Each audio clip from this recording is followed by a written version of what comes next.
I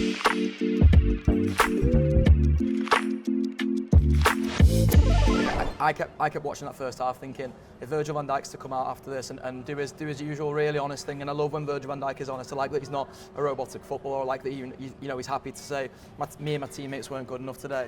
But I was looking at him thinking, like, if you came out of this game and when me and my teammates weren't good enough today, and I was, Cody Gakpo, for example, I'd be going, lad, you weren't good enough. Yeah. I was absolutely fine. Down, mate. I was absolutely fine. 3 goals conceded because you and your mates either side of you weren't good enough.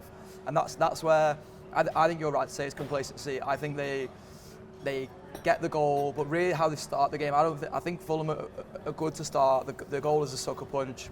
Yeah. Liverpool, like you say, then sort of swagger about with the ball for 5 minutes after, and then they start giving it away.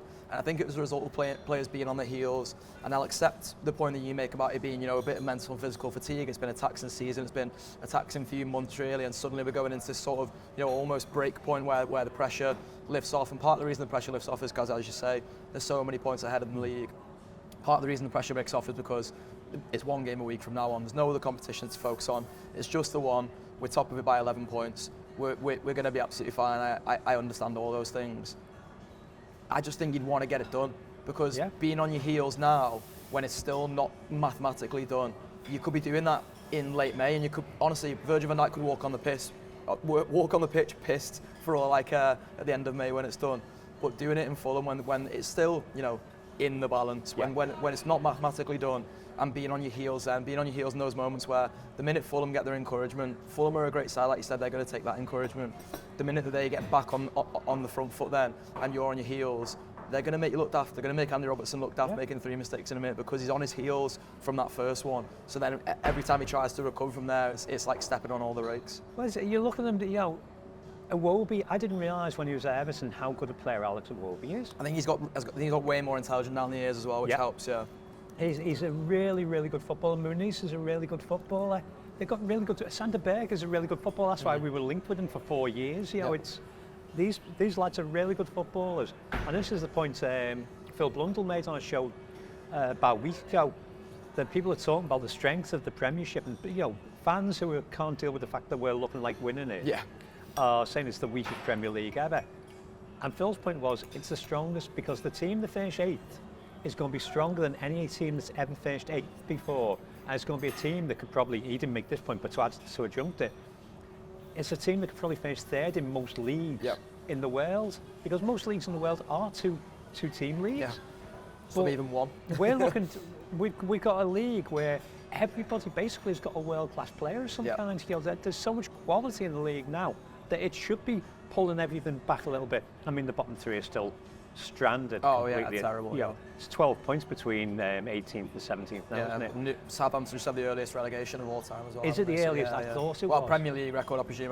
Football wasn't put forward tonight too. No, but we don't remember anything that happened before it. So, it's a strong league, and we're winning the league because we've been the best all season. Yeah.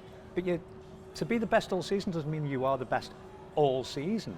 It's like the 13-14 season where Luis Suarez is the best player on the planet for 3 months, but only for 3 months, because he doesn't start the season and he doesn't end it particularly brilliantly.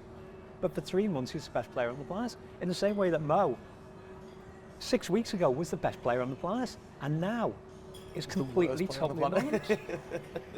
I'm not going to go quite that far. He's anonymous. He's been a passenger for a month. Yeah, no, you're right. We don't seem to appreciate the fact that he's been a passenger, partly because that there's that spark there that he can make something happen. In the second half, he began to get into the game a bit, but still not enough to actually drain. And that shot that dropped to 6 weeks ago, that goes in the back of the net. Yeah. No matter if it's bouncing in front of him or not, he's adjusted himself and it would have gone in the back of the net. But he snatched that early. Well, snatched that might be a little unfair, so this time it didn't happen. Yeah. But the week after next, it might. So you can't gamble against him. I know people on Blue Sky yesterday, because one of the joys of not being on Twitter any longer is, well, one, Elon Musk doesn't make any money from me, so that's a good thing. That's me not getting into America. Yeah. But on Blue Sky, there's so much less knee-jerk reaction. Yeah. But people are still saying it, so it looks like, well, Mo and Virgil haven't signed a new contract because they're suddenly playing appallingly. So God knows what's going on with anything. I think I'd like to put it down as a bad day at the office, but we've had a few of them recently, and it's just kind of like we're not in great form. And you can be in not great form as long as you get over the line. YouTube, press the button, become a member of the Anfield Wrap from the heart of the city of Liverpool. The best way to enjoy all your Liverpool-based videos, everything you need, every single day. It is the Anfield Wrap.